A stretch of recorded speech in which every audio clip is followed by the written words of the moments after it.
ভারতের সীমান্তে কি নীরবে বদলে যাচ্ছে বাস্তবতার মানচিত্র? কয়েক কিলোমিটার ভেতরে ঢুকে চীনা সেনাবাহিনীর ঘাঁটি তৈরির বিস্ফোরক অভিযোগ ঘিরে নতুন করে শুরু হয়েছে তীব্র আলোচনা। সীমান্তের সেই দুর্গম এলাকায় ঠিক কি করছে, আর কেন এত বড় অভিযোগ সামনে আনছে স্থানীয়রা? এখন সেই প্রশ্নই ঘুরপাক খাচ্ছে বিভিন্ন মহলে। ভারত চীন সীমান্তকে ঘিরে আবারও নতুন করে উত্তেজনার আবহ তৈরি হয়েছে। ভারতের অরুণাচল প্রদেশের একটি আদিবাসী সংগঠন এমন এক দাবি সামনে এনেছেন, যা প্রকাশ্যে আসার পর থেকেই বিষয়টি নিয়ে শুরু হয়েছে ব্যাপক আলোচনা। সংগঠনটির অভিযোগ, চীনের পিপলস লিবারেশন আর্মি বা পিএলএ ভারতীয় ভূখণ্ডের কয়েক কিলোমিটার অভ্যন্তরে প্রবেশ করে শুধু অবস্থানই নেয়নি, সেখানে সামরিক ঘাঁটি, সড়ক এবং বিভিন্ন অবকাঠামো নির্মাণ করেছে। একই সঙ্গে বিস্তীর্ণ চরণভূমি ও কৃষি জমি কার্যত নিজেদের নিয়ন্ত্রণে নিয়ে স্থানীয়দের প্রবেশও সীমিত করে দেওয়া হয়েছে বলে অভিযোগ উঠেছে। এই অভিযোগ এসেছে অরুণাচল প্রদেশের আপান সুবনসিরি জেলার সীমান্তবর্তী এলাকার আদিবাসীদের সংগঠন না ওয়েলফেয়ার সোসাইটির পক্ষ থেকে।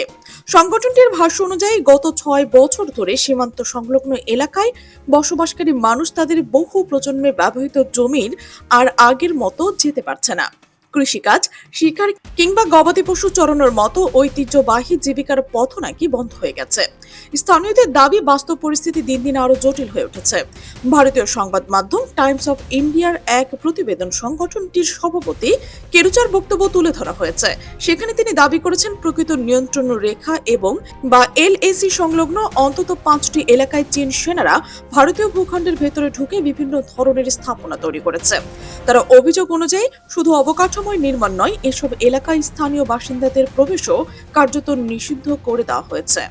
ফলে বহু বছরের পরিচিত ভূখণ্ডে এখন নিজেদের যাওয়া কঠিন হয়ে পড়েছে বলে দাবি করছে তারা।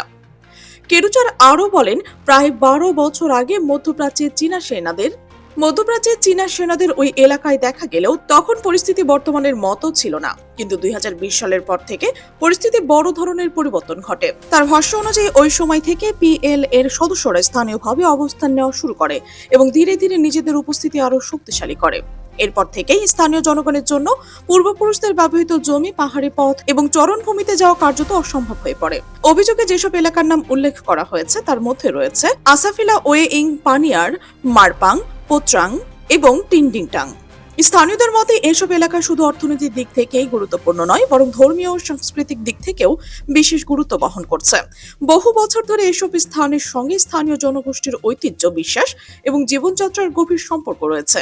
ওই এলাকাগুলোতে প্রবেশে বাধা সৃষ্টি হওয়ার অভিযোগ তাদের মধ্যে বাড়তি উদ্বেগের জন্ম দিয়েছে। তবে এই অভিযোগ প্রকাশ্যে আসার পর থেকে সম্পূর্ণ ভিন্ন অবস্থান নিয়ে ভারতীয় সেনাবাহিনীর পক্ষ থেকে স্পষ্ট জানানো হয়েছে, অরুণাচল প্রদেশের চীনা অনুপ্রবেশ কিংবা সেখানে সামরিক ঘাঁটি স্থাপনের যে খবর বিভিন্ন গণমাধ্যমে প্রকাশিত হয়েছে তা সঠিক নয়। তাদের দাবি, এসব প্রতিবেদনের সঙ্গে বাস্তব পরিস্থিতির কোনো মিল নেই এবং সীমান্ত পরিস্থিতি নিয়ে যেসব তথ্য ছড়ানো হচ্ছে তা ভিত্তিহীন। একদিকে স্থানীয়দের গুরুতর অভিযোগ, অন্যদিকে ভারতীয় সেনাবাহিনীর সরাসরি অস্বীকৃতি। এই দুই বিপরীত অবস্থানের কারণে বিষয়টি আরো আলোচনার কেন্দ্রে চলে এসেছে। এরই মধ্যে উদ্বেগ প্রকাশ করেছেন ওই এলাকার স্থানীয় বিধায়ক নাকা পলানো। তার মতে, এটি এমন একটি বিষয় যা সরাসরি জাতীয় নিরাপত্তার সঙ্গে সম্পর্কিত, তাই অভিযোগগুলোকে হালকাভাবে দেখার কোনো সুযোগ নেই। তিনি মনে করেন, পুরো বিষয়টি নিরপেক্ষ ও আনুষ্ঠানিক তদন্ত হওয়া প্রয়োজন, যাতে প্রকৃত পরিস্থিতি স্পষ্টভাবে সামনে আসে। এদিকে জেলা প্রশাসনের কাছে জমা দেওয়া স্মারকলিপিতেও না ওয়েলফেয়ার সোসাইটির একই ধরনের অভিযোগ পুনর্ব্যক্ত করেছে। সেখানে বলা হয়েছে, গত 10 থেকে 15 বছরে তাকসিনম সীমান্ত এলাকায় চীনের তৎপরতার ধারাবাহিকভাবে বেড়েছে। তাদের দাবি, ধাপে ধাপে কৌশলগতভাবে গুরুত্বপূর্ণ এলাকাগুলো নিজেদের নিয়ন্ত্রণে নেওয়ার চেষ্টা করছে বেইজিং। একই সঙ্গে ভারতীয় ভূখণ্ডের ভেতরে সামরিক ক্যাম্প, সড়ক এবং অন্যান্য অবকাঠামো নির্মাণের অভিযোগও পুনরায় উল্লেখ করা হয়েছে।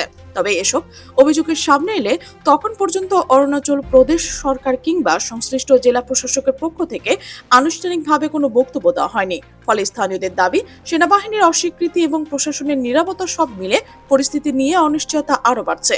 প্রকৃত অবস্থান কি সেটা জানতে এখন অনেকেই সরকারের আনুষ্ঠানিক অবস্থানের অপেক্ষায় রয়েছে। এই ধরনের অভিযোগ অবশ্য প্রথম নয়। এর আগেও লাখাত সীমান্তকে কেন্দ্র করে একই ধরনের বিতর্ক তৈরি হয়েছিল। তখন স্থানীয়দের পক্ষ থেকে অভিযোগ করা হয়েছিল, চীনা সেনারা ভারতীয় ভূখণ্ডে প্রবেশ করে পশুপালকদের চলাচলে বাধা দিচ্ছে। কিন্তু সেই সময় ভারত সরকার দৃঢ়ভাবে জানিয়েছেন, ভারতের 1 ইঞ্চি জমিও চীনের দখলে যায়নি। ফলে অতীতের সেই বিতর্ক আবারও নতুন করে আলোচনায় উঠে এসেছে। নতুন এই অভিযোগ সামনে আসার পর সীমান্তের প্রকৃত পরিস্থিতি নিয়ে আবারও নতুন করে আলোচনা শুরু হয়েছে।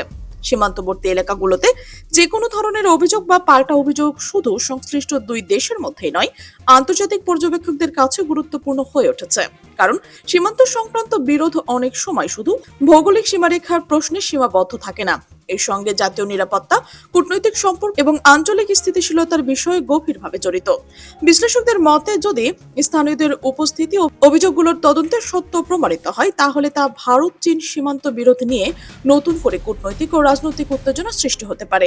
বিশেষ করে সীমান্তের সামরিক উপস্থিতি, অবকাঠামোর নির্মাণ অথবা নিয়ন্ত্রণ রেখার অবস্থান নিয়ে অতীতেও দুই দেশের মধ্যে একাধিক মত বিরোধ দেখা গেছে। ফলে নতুন কোনো ঘটনার সত্যতা নিশ্চিত হলে বিষয়টি দ্বিপাক্ষিক আলোচনার পাশাপাশি আন্তর্জাতিক অঙ্গনে গুরুত্ব পেতে পারে। অন্যদিকে যদি অভিযোগগুলো তদন্তে ভিত্তিহীন বা অতিরঞ্জিত বলে মনে হয় বা প্রমাণিত হয়, তাহলে শুধু প্রশ্ন থেকেই যায়, এই ধরনের গুরুতর দাবি কিভাবে সামনে এলো এবং কেন এত দ্রুত জনপরিসরে ছড়িয়ে পড়লো। বর্তমান তথ্য প্রযুক্তির যুগে সামাজিক যোগাযোগ মাধ্যম, স্থানীয় সূত্র এবং বিভিন্ন অনলাইন প্ল্যাটফর্মের মাধ্যমে অনেক তথ্য খুব দ্রুত ছড়িয়ে পড়ে, কিন্তু সেসব তথ্যের সবগুলো সমানভাবে যাচাই করা যায় না। ফলে সংবেদনশীল সীমান্ত ইস্যুতে নির্ভরযোগ্য তদন্ত এবং সরকারি অবস্থান অত্যন্ত গুরুত্বপূর্ণ হয়ে ওঠে।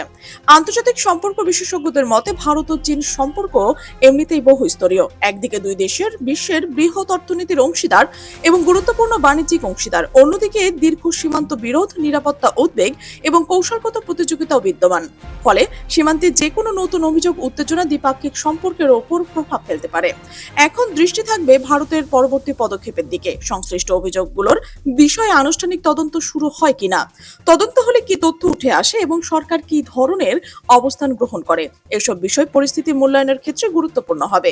একই সঙ্গে চীনের প্রতিক্রিয়া এবং দুই দেশের কূটনৈতিক যোগাযোগ ও পরিস্থিতি ভবিষ্যৎ গতিপথ নির্ধারণে ভূমিকা রাখতে পারে। বিশ্লেষকদের মতে, সীমান্ত সংক্রান্ত যে কোনো বিতর্কের সবচেয়ে গুরুত্বপূর্ণ বিষয় হলো যাচাইযোগ্য তথ্য। কারণ অমীমাংসিত দাবি কিংবা অপূর্ণ তথ্য অনেক সময় অপ্রয়োজনীয় উত্তেজনা সৃষ্টি করতে পারে। তাই নিরপেক্ষ তদন্ত, স্যাটেলাইট তথ্য, সরকারি বিবৃতি এবং নির্ভরযোগ্য আন্তর্জাতিক পর্যবেক্ষণের ওপর ভিত্তি করেই চূড়ান্ত মূল্যায়নে পৌঁছে যাওয়া উচিত। সব মিলিয়ে বলা যায়, এই নতুন অভিযোগ শুধু একটি সীমান্তের ইস্যু নয়, এটি দক্ষিণ এশিয়া ও পূর্ব এশিয়ার বৃহত্তর রাজনৈতিক বাস্তবতার সঙ্গেও সম্পর্কিত। এখন পর্যন্ত অনেক প্রশ্নের উত্তর অমীমাংসিত রয়ে গেছে। তবে একটি বিষয় নিশ্চিত, এই ঘটনার প্রকৃত সত্য উদ্ঘাটনের তদন্ত, কূটনৈতিক সংলাপ এবং নির্ভরযোগ্য তথ্যই সবচেয়ে গুরুত্বপূর্ণ ভূমিকা পালন করবে। ততদিন পর্যন্ত সীমান্ত পরিস্থিতি নিয়ে কৌতূহল, উদ্বেগ এবং অনিশ্চয়তা আন্তর্জাতিক পর্যবেক্ষকদের নজরের কেন্দ্রেই থাকবে।